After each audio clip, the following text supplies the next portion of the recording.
하나님 참 감사합니다. 마태복음을 통해서 우리의 모든 현장에 예수님을 그리스도로 고백하는 곳마다, 나의 왕으로 고백하는 곳마다 하나님의 나라가 임하는 축복이 있게 하시고, 또 그 은혜를 회복하고 또 체험하고 누린 우리 한 사람 한 사람을 통하여 하나님의 나라가 확장되어지도록 역사해 주실 줄 믿습니다. 오늘도 그 은혜가 임하는 시간이 되게 하여 주옵소서. 예수님의 이름으로 기도드렸습니다. 아멘. 네, 마태복음 9장입니다. 1절부터 8절까지 말씀입니다. 함께 봉독합니다. 예수께서 배에 오르사 건너가 본 동네에 이르시니 침상에 누운 중풍병자를 사람들이 데리고 오거늘 예수께서 그들의 믿음을 보시고 중풍병자에게 이르시되 작은 자야 안심하라 내 죄 사함을 받았느니라. 어떤 서기관들이 속으로 이르되 이 사람이 신성을 모독하도다. 예수께서 그 생각을 하시고 이르시되 너희가 어찌하여 마음에 악한 생각을 하느냐. 내 죄 사함을 받았느니라 하는 말과 일어나 걸어가라 하는 말 중에 어느 것이 쉽겠느냐. 그러나 인자가 세상에서 죄를 사하는 권능이 있는 줄을 너희로 알게 하려 하노라 하시고 중풍병자에게 말씀하시되 일어나 내 침상을 가지고 집으로 가라 하시니 그가 일어나 집으로 돌아가거늘 무리가 보고 두려워하며 이런 권능을 사람에게 주신 하나님께 영광을 돌리니라. 아멘. 네, 오늘 마태복음 9장 1절부터 8절 말씀을 통해서 죄를 사하는 권세라는 제목으로 은혜를 나누겠습니다. 서론으로 좀 생각해 볼 것은 어떤 이제 교육학 박사님이 그랬다 그래요. 자기 손주가 교회 유년주일학교를 다니니까 궁금해서 교회에서는 아이들을 어떻게 교육하는가 이렇게 가보다가 깜짝 놀랐다고 합니다. 한 그 100여 명쯤 되는 아이들이 모여 있는데 이렇게 교육해서 되겠나 싶을 정도로 이상하더래요. 이 교회 교육 상태가 엉망이라고 본 거죠. 왜냐하면 100명이 넘는 아이들을 그냥 한 곳에 모아놓고 거기에 막 선생님이 한 수명 정도 되는데 막 같이 막 소리 지르고 떠들고 막 이러는데 과연 뭐가 전달이 될까? 그렇게밖에 안 보인 거예요. 물론 그런 눈으로 보면 이상하죠. 그런데 기억하셔야 될 게 있습니다. 교실이 없으니까 교회는 늘 그렇게 해왔죠. 그래서 부족한 면이 있습니다. 그런데 그런 교회 속에서 주일학교를 통해서 자란 후대들 중에 한국을 움직이는 교회사의 선교자도 나왔고요. 또 한국이 위기 가운데 있을 때 한국을, 우리 대한민국을 움직이는 최고 지도자들이 나온 것을 기억해야 됩니다. 뭐 북한이 밀고 내려왔을 때도 있었고 또 일제시대 때도 있었죠. 거슬러 보면 우리나라가 어려운 일이 있을 때마다 복음 가진 사람들 중에 민족을 위해서도 이 국가와 사회를 위해서도 헌신한 인물들이 교회에서 나왔어요. 그 교육학 박사님이 보는 그 시각도 맞지만 교회는 사람들이 이해할 수 없는 중요한 내용이 있는 겁니다. 이거를 못 보면 교회는 그냥 사람들이 모인 그냥 어떤 공동체라고 생각할 수 있거든요. 그래서 믿음이 없는 사람들이 볼 때, 예수 그리스도의 능력이 어떤 것인지를 모르는 사람들이 볼 때, 아무리 연구해 봐도 이해가 안 되는 부분들이 있는 겁니다. 아무리 공부해도 어떻게 성령의 역사를 이해할 수 있겠습니까? 그렇죠? 우리는 성경을 다 보고 나서 이해하잖아요. 요셉의 일생을 한번 생각해 보세요. 어떻게 환경과 사건과 문제를 그 시대와 국가의 기근까지도 일으켜가지고 하나님의 언약을 이루시는 하나님의 역사를 어떻게 연구해서 알 수가 있겠습니까? 사람이 팔이 조금 아프거나 뭐 발가락이 좀 이상하거나 그거는 뭐 고치면 되죠. 어떤 면에서 괜찮은 겁니다. 그러나 우리의 영혼이 잘못되어 있으면 반드시 이상한 삶의 결과가 오거든요. 그런데 아무도 그 영혼에 대해서는 생각하는 사람이 없고 해결받으려고 하는 사람이 없어요. 답도 없고요. 말하자면 인간에게 가장 중요한 것을 모르고 있는 상황이거든요. 특히 세 번째로 성경 말씀에는 영적인 존재들에 대해서 이야기를 많이 하고 있죠. 어떻게 마귀, 사단의 세력, 귀신의 세력을 꺾을 수 있는가? 그들이 어떤 활동과 또 어떤 속임수와 공격을 하고 있는가? 이런 것들을 말하고 있는데 세상에서는 이것에 대해서 아무도 가르치지 않고 있고 뭔가 비성경적이고 무속신앙 비슷한 이런 이론들은 많이 있습니다. 그러니까 가장 중요한 것을 모르고 노력해도 자꾸만 세상은 하나님 없이 사는 사람들의 인생은 흑암 세력이 장악하고 있는 그런 문화 속으로 자꾸 향해 가고 있는 거예요. 여러분 이거를 꼭 기억할 수 있기를 바랍니다. 자, 그렇다면 오늘 말씀을 통해서 중요한 기도 제목을 붙잡을 수 있겠죠. 첫 번째로 복음의 가장 중요한 부분인데 성경에는 죄에 대해서 뭐 여러 가지가 있지만 크게 세 가지로 구분해서 말씀하고 있습니다. 오늘 마태복음 9장 5절에도 보니까 중풍병자에게 병 나았다.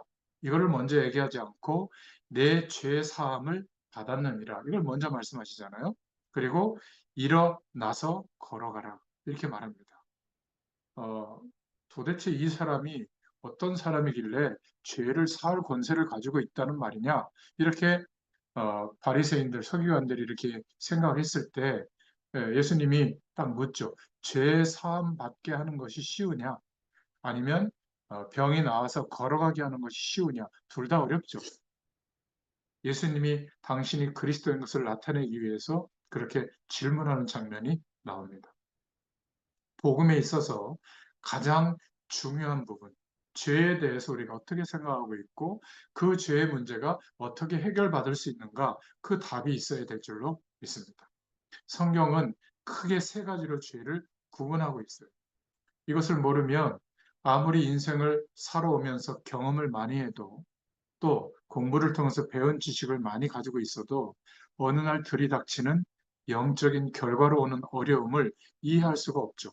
성경 말씀에서만 말하고 있기 때문에 사회에서 배운 것을 필요가 없다. 그런 말이 아니라 이 부분을 정말 우리가 말씀을 통해서 제대로 이해하고 난다면 중요한 답들이 우리 인생에 나오게 될 줄로 믿습니다.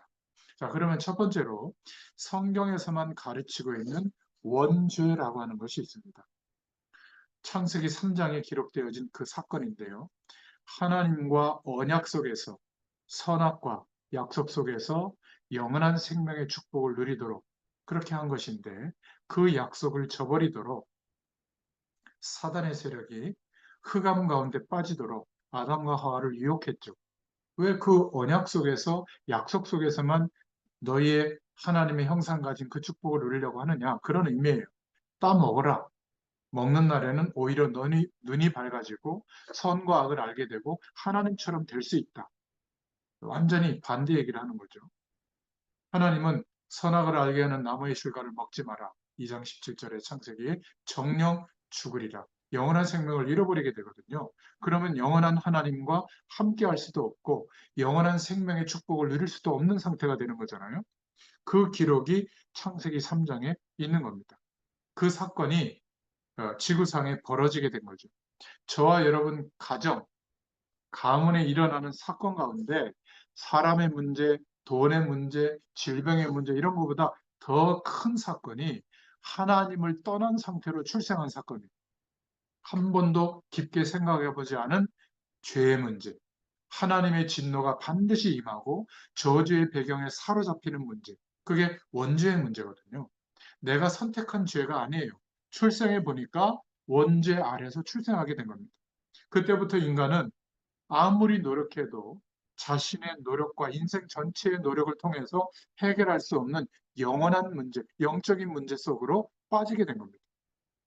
그러니까 사람들이 너무 답답하니까 노력해도 안 되니까 무속신앙을 쫓아갈 수밖에 없는 거예요. 굿도 해보고 점도 치고. 왜냐하면 우리 생활에 가장 가까이 있거든요.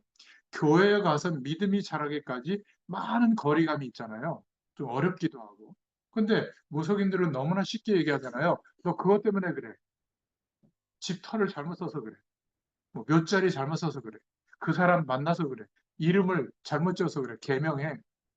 태어난 연월 일시가 잘못돼서 그러니까 그거 받고 또 내가 닭피로 말이지. 그런 거 다 없애지는 주문을 걸어줄 테니까 1,000만 원 내, 굿하자.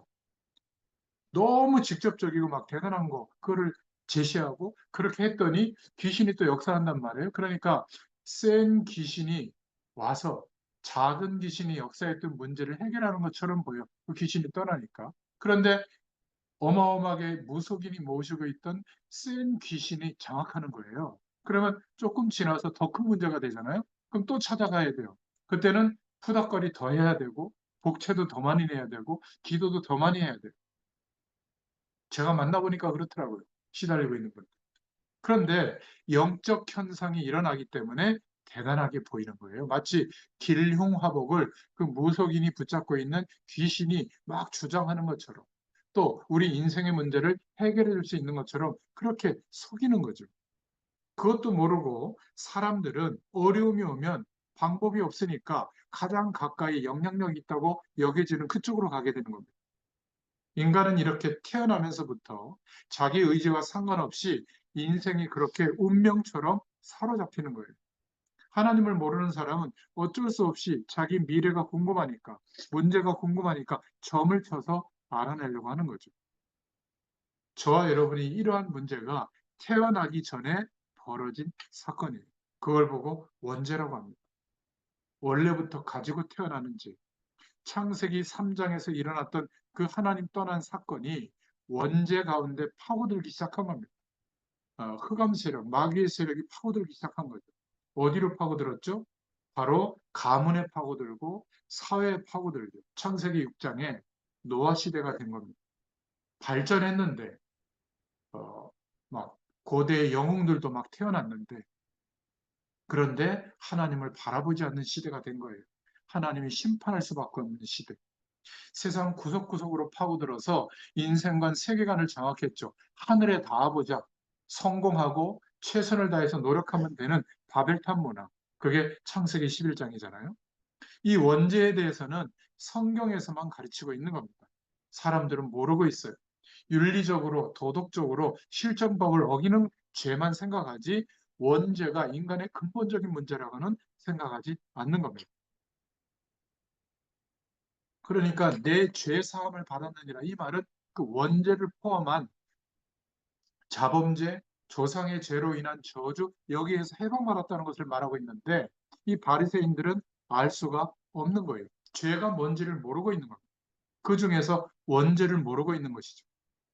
간단하게 말하면 창세기 3장에서 벌어진 일, 원죄의 결과. 그때부터 인간은 흑암 세력에 덮여서 전부 장악되게 된 겁니다.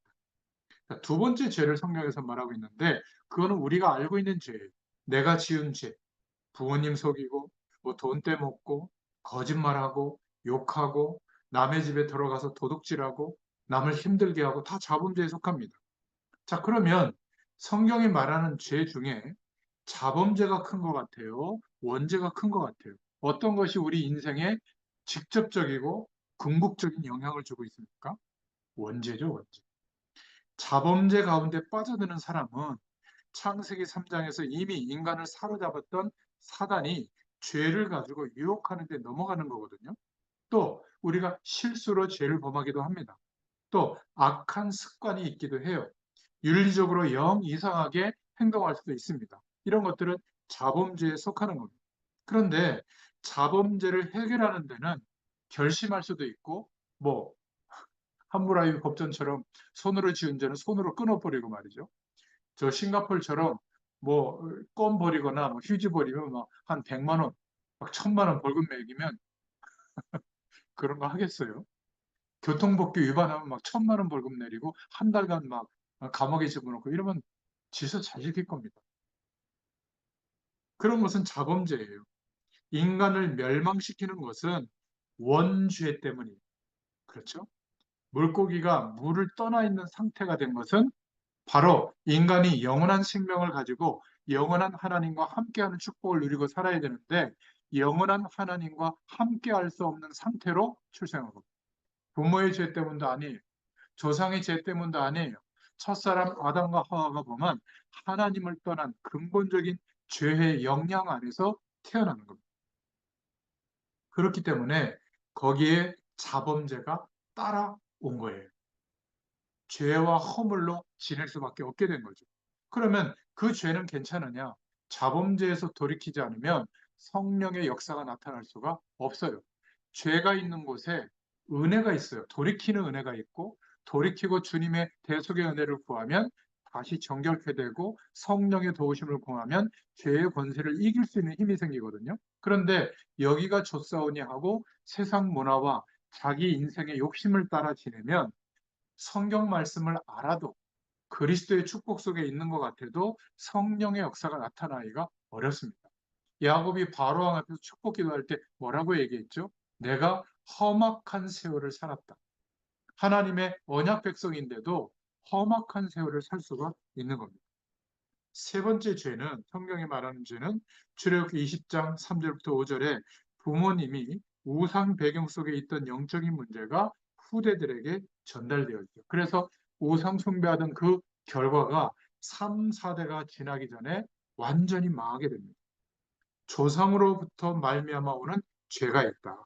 마태복음 27장 25절에는 이스라엘이 실패했던 모든 문제가 후손들에게 다 전달되어지는 것이 있잖아요. 예수님을 십자가에 못 박으면서 우리의 죄를 우리 후손들에게 돌리잖아요. 그대로 된 겁니다. 하나님께서 이 세 가지 죄의 문제를 우리의 힘으로는 사실상 해결할 수가 없기 때문에 예수 그리스도를 보내셔서 해결하시겠다고 처음부터 약속합니다. 남자의 후손은 다 이 죄 속에 갇히니까 여자의 후손으로 보내는, 즉 처녀가 잉태 아들을 낳을 것인데 그 이름을 임마누엘이라고 하라. 하나님이 함께 하시는 은혜가 회복되어지는 이름, 예수님을 이 땅에 보내시고 십자가에서 죽으시고 부활하심으로 이 하나님의 약속을 완성해 주신 줄로 믿습니다. 이미 저와 여러분의 후대들과 저와 여러분의 가정에 이런 저주의 배경이 파고들어서 굉장히 심각해져 있는 상태로 살고 있는 거예요. 우리가 몰랐을 때 우리 후대들에게도 그 죄의 영향이, 저주의 영향이 가 있었던 거예요. 근데 오늘 예수님께서는 그 결과로 온 중풍병자에게 문제에 대해서 내 죄 사함을 받았느니라, 이것부터 말씀하신 겁니다. 그러니까 바리새인들이 어찌 당신이 그런 말을 할 수 있냐? 감히 어? 어떻게 하나님만 할 수 있는 일을 할 수 있냐? 이해를 못한 거죠. 예수님이 그리스도인 것을, 메시아인 것을 전혀 상상하지 못한 표현이에요. 그러니까 전혀 여러분 자신과 여러분 자녀들이 잘못이 없는데도 영적인 문제가 집안으로 들어닥치고 있다, 그 말이에요. 그래서 너무 어렵고 힘드니까 모르고 제사에 몰두하거나 뭔가 조상을 섬기거나 특별한 신을 정해놓고 섬기거나 형상을 만들어 놓고 섬기거나 신념을 갖다가 우리 인생의 목표로 삼거나 그렇게 최고로 알고 살아왔던 겁니다. 아예 좀 모자란 분들은 곳곳에 우상을 숭배하고 신당을 만들고 그런 형상을 집에 들고 지금도 빌고 있죠. 그렇게 살아온 거예요. 그런데 120년, 130년 전에 우리나라에 드디어 하나님이 은혜를 베풀어 주셔서 복음이 들어오게 된 거예요. 그때 교회부터 세운 게 아니라 학교부터 세웠죠, 선교사님들이. 그때 공부도 하게 되고 우리나라의 의식이 깨어나기를 시작한 겁니다. 아니, 유럽이나 미국은 이런 우상을 섬기고 그런 것도 없는데 어떻게 저렇게 잘 사는 나라가 됐을까? 이런 의식이 이제 깨어나게 된 거거든요. 제사 지내는 문화가 없는데도 어떻게 윤택한 삶을 살게 될까? 특히 이 원죄는 인간이 알고 있는 죄가 아니에요. 인간이 지은 죄도 아니에요. 에베소서 2장 3절에는 그 죄의 결과로 출생했을 때부터 본질상 진노의 자녀다, 이렇게 말하고 있죠. 거기에서 자범죄가 따라 나오게 된 겁니다. 우상 숭배의 결과로 그 후대들이 보이지 않는 흑암 세력에 장악되고 있는 거예요.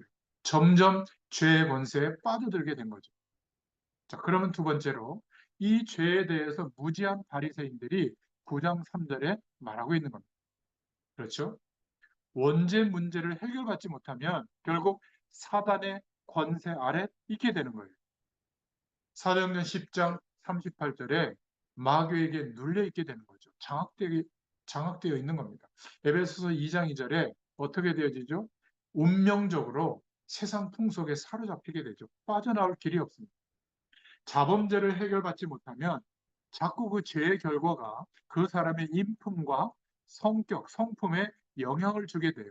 그리고 인생을 살아가면서 이런저런 일을 통해서 자꾸 사단의 공격을 받게 됩니다. 그리고 결과적으로는 영적인 질병에 사로잡히게 되죠. 시달리게 돼요. 조상의 죄의 문제를 해결받지 못하면 집안의 정신적인 부분과 특별한 일들이 재앙으로 막 파고듭니다. 우리 부모 세대들이 이런 죄 가운데 사로잡혀서 살고 있는데 모르고 공부만 열심히 하면 된다. 좋은 사람 만나면 된다. 환경을 개선하면 된다. 여기에만 몰두하고 있다면 무지한 거죠. 바리새인들처럼. 그래서 하나님은 우리에게 이 죄에 대해서 해방받을 수 있는 하나님의 방법을 우리에게 주신 줄로 믿습니다. 창세기 3장 15절 하나님을 떠난 아담과 하와에게 바로 그 방법을 말씀하신 거예요. 여자의 후손이 오면 그리스도를 말하죠. 뱀의 머리를 상하게 할 것이다. 사단의 머리가 깨지는 겁니다. 이사야서 7장 14절에 하나님과 함께하는 축복이 시작되는 이름, 처녀가 잉타하여 아들을 낳을 것인데 그 이름을 임마누엘이라고 하라. 이사야서 53장 1절부터 6절에 우리의 죄와 허물과 모든 질병까지 그분은 책임지실 것이다. 오실 메시아. 요한일서 3장 8절에 하나님의 아들이 나타나신 것은 마귀의 일을 멸하려 하심입니다. 여러분, 기독교는 종교가 아닙니다. 분류상 기독교라고 하지 모든 종교가 지향하고 있는 행복하고 잘 살고 편안하고 문제 해결하는 그 정도 수준이 아니에요. 영원히 해결받을 수 없는 죄의 권세에서 해방될 수 있는 유일한 길, 하나님의 영원한 약속, 예수 그리스도를 믿게 하는 것이 기독교 복음의 본질이에요. 이것을 빨리 회복해야 될 줄로 믿습니다. 이 영원한 문제를 하나님께서 그리스도를 보내셔서 해결해 주신 거예요. 그 그리스도가 오셨는데 그분이 예수님이다. 그 말이에요. 그래서 우리가 기도할 때 예수님의 이름으로 기도합니다 하잖아요. 똑같이 예수님의 이름으로 기도하는데 누구는 하나님의 역사가 나타나고 누구는 왜 아무 응답도 없습니까? 모르고 기도하는 거예요. 그렇잖아요. 그냥 주문처럼 예수님의 이름으로 기도하는 거예요. 그냥 미사여구 중에 하나일 뿐이죠. 정말 예수 이름의 권세를 믿고 기도하면 모든 문제가 해결되게 되어 있습니다. 이 예수 그리스도의 내용을 똑바로 한 번만 제대로 설명해줘도 하나님의 역사가 나타납니다. 예수님은 누구시냐? 하나님의 아들이시고 그리스도십니다. 또 하나님의 본체, 하나님 자신이에요. 그래서 예수 그리스도를 믿는 고백 속에 있는 사람은 이길 존재가 없는 겁니다. 저와 여러분의 집에 흑암 세력이 포진하고 있을지라도 한 사람만이라도 예수 그리스도를 믿고 그 이름으로 기도하면 승리하게 되어 있습니다. 이 은혜가 우리에게 임한 줄로 믿습니다. 자, 그러면 네 번째로 어떻게 해결받을 수 있는가? 오늘 마태복음 9장 2절에 중풍병이 문제가 아닙니다. 예수 그리스도를 믿음으로 해결받을 수가 있는 것이죠. 그 중풍병, 그 질병이 나았다 이렇게 말씀하시지 않고 내 죄가 해결되었느니라 이렇게 말씀하신 거예요. 원죄와 조상의 죄와 자범죄의 결과로 오는 모든 저주가 해결되었다. 그걸 말씀하신 거예요. 죄 사함을 받는 데는 예수 그리스도를 믿는 믿음으로만 가능한 줄로 믿습니다. 여기에서 종교와 복음의 차이가 시작되는 거예요. 선행을 많이 함으로 복을 받고 또 뭔가 신이 이야기하는 대로 가르친 대로 막 행하면 복을 받는다. 구원에 이른다. 그게 종교거든요. 그래서 행함을 강조해요. 복음은 뭐죠? 아무리 행해도 그 구원은 얻을 수가 없다. 영원한 생명은 하나님만 허락할 수 있고 이 죄의 관계에서 해방받을 수 있는 것은 죽어야 끝난다.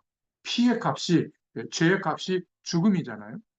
그런데 우리가 죽으면 구원받을 기회가 없기 때문에 우리 대신에 영원한 대속제물로 주님이 그리스도 되어 주셔서 이제 죄의 권세에서 믿는 자가 해방되어지게 된 겁니다. 나는 죽지 않았는데 죄의 권세 아래 죽은 존재가 된 거예요. 그래서 더 이상 죄가 우리에게 왕노릇하지 못하는 겁니다. 누구에게요? 거듭난 영원한 생명으로 거듭난 하나님의 백성이 됐다는 것을 믿는 자에게는 죄의 권세, 사망의 권세가 역사할 수가 없어요. 그럼 어떤 권세가 역사하죠? 생명으로 역사하시는, 부활의 영으로 역사하시는 주님의 권세가 우리에게 나타나는 줄로 믿습니다. 그래서 3절에 어떤 서기관들이 속으로 이르되 이 사람이 신성을 모독하도다. 그렇게도 성경 말씀을 많이 알고 있는 서기관이 이해가 안 되고 있는 거예요. 4절에 예수께서 그 생각을 하시고 가르사대 너희가 어찌하여 마음에 악한 생각을 하느냐. 내 죄 사함을 받았느니라 하는 말과 일어나 걸어가라는 말이 어느 것이 쉽겠느냐. 중풍병자에게 일어나서 집에 가라. 이게 쉽겠느냐? 내 죄 사함을 받았느니라. 이것이 쉽겠느냐? 서기관들은 대답할 수가 없죠. 둘 다 어려운데. 그런데 이 중풍병자가 일어나서 걸어갔잖아요. 지금 예수님이 그리스도이신 것을 나타내고 있는데도 이 서기관들은 이해할 수가 없는 거예요. 중풍병자가 일어나서 가지 않았느냐? 그게 쉽겠느냐? 그러면 죄 사함을 받았느니라. 이게 쉽겠느냐? 나에게는 같다. 예수 그리스도를 믿음으로 말미암아 예수님의 이름으로 우리의 모든 문제가 해결된 줄로 믿습니다. 그래서 두 번째로 예수님이 누구신지 아는 것이 신앙, 믿는 것의 신앙생활의 출발이에요. 지금 서기관이 중요한 것은 예수 그리스도가 누구신지 잘 모르는 거예요. 열심히 신앙생활 하고 있는데도 실패하는 것은 예수 그리스도를 모르고 하기 때문에 그래요. 예수 그리스도는 하나님이시요 하나님의 아들로 오신 그리스도이십니다. 저와 여러분이 그 증거를 붙잡고 기도하고 있다면 저와 여러분의 집안과 저와 여러분의 주위에 있는 모든 흑암의 세력들은 예수 그리스도의 이름 앞에 다 해결된 줄로 믿습니다. 이게 신앙의 출발이 되기를 바랍니다. 이 신앙의 출발이 안 되니까 그 다음 것이 자꾸 안 되는 거예요. 그 후에 문제 해결을 위해서 기도하면 응답이 오는 겁니다. 그러나 유대인들은 이 앞에 것은 전혀 모르고 율법을 지켜야 구원받는다고 주장하는 거예요. 그래야만 복이 임한다고 하는 겁니다. 그래서 믿음으로 구원받는다는 말을 제일 싫어하는 사람이 바리새인들이었어요. 아니, 이 말씀을 다 지켜서 행해야지 율법을 지켜야지 무슨 믿는다고 하나님의 복을 받냐? 그거는 아니다 말이죠. 원죄와 조상의 죄와 자범죄의 결과로 오는 저주는 성령 안에서만 해결 가능한 줄로 믿습니다. 저와 여러분에게 들이닥치는 영적인 문제라든지 우리가 속해 있었던 원죄의 배경, 조상의 죄의 배경 이런 것들은 절대 행함으로 구원받을 수가 없는 거예요. 하나님이 예수 그리스도를 보내셔서 이 문제를 해결하신 줄로 믿습니다. 이것은 성령 안에서만 해결이 되는 거예요. 오늘 여러분이 이 말씀을 깨닫는 순간에 우리 인생의 모든 문제가 다 끝나게 되는 줄로 믿습니다. 마지막으로 나는 예수 믿는데도 문제가 계속 오는데 왜 그럴까? 여러분, 이 복음에 대한 축복과 죄를 이해해야 됩니다. 우리도 모르는 사이에 출생에서 원죄의 배경 아래, 조상의 죄의 배경 아래, 스스로 짓는 자범죄의 배경 아래 있어서 그래요. 이것을 만회해 보려고 선행, 착하게 살려고만 노력하니까 또 죄짓게 되고 낙심하게 되는 겁니다. 이 문제를 해결하려고 신앙행위, 그냥 말씀을 지키려고만 노력하니까 지켜지지도 않는 거예요. 그러니까 남는 거는 뭐죠? 아, 나는 틀렸나 보다. 나는 다른 사람보다 더 부족한 거보다. 잘 깨달았는데 그러면 복음을 붙잡아야 되는데 낙심하게 되는 겁니다. 복음과 죄를 이해해야 될 줄로 믿습니다. 그리고 마가복음 10장 45절에 우리가 받아야 될 저주를 하나님이 다 없애버리셨어요. 십자가에서 죽으시고 부활하시는 대속의 은혜로 예수님께서 다 갚아버렸어요. 우리가 십자가에 달려야 하는 저주를 하나님께서 예수님을 대신해서 십자가에 못 박은 줄로 믿습니다. 이 사실을 알고 믿어지는 우리가 어떻게 이 놀라운 사실을 말하지 않고 살 수가 있겠어요? 여러분 이 축복을 여러분들의 인생의 언어로 말해 주시길 바랍니다. 오늘 이 죄에 대해서 어떻게 해방받는지 무엇이 죄인지 알면 이기게 될 줄로 믿습니다. 어떻게 이기죠? 하나님의 응답이 오니까 몸부림치지 않아도 이기게 될 줄로 믿습니다. 죄를 사하는 권세가 예수 그리스도께 있고 우리는 그 예수 그리스도의 이름을 힘입어서 하나님의 백성이 되어졌고 그 이름의 권세를 사용하여 기도할 수 있는 축복이 주어진 줄로 믿습니다. 오늘 이 은혜가 임하게 하시고 우리 한 주일 동안의 삶 가운데 모든 현장에 죄를 사하는 권세가 나타나는 축복이 있기를 축원합니다. 하나님 감사합니다. 오늘도 주의 말씀을 통하여 주님께서 그리스도 되시는 그 영광이 우리에게 임하게 하심을 감사합니다. 이 축복이 우리에게 실제가 되는 믿음의 고백을 하는 한 사람 한 사람으로 세워 주시옵소서. 감사드리며 예수님의 이름으로 기도합니다. 아멘. 감사합니다. 감사합니다.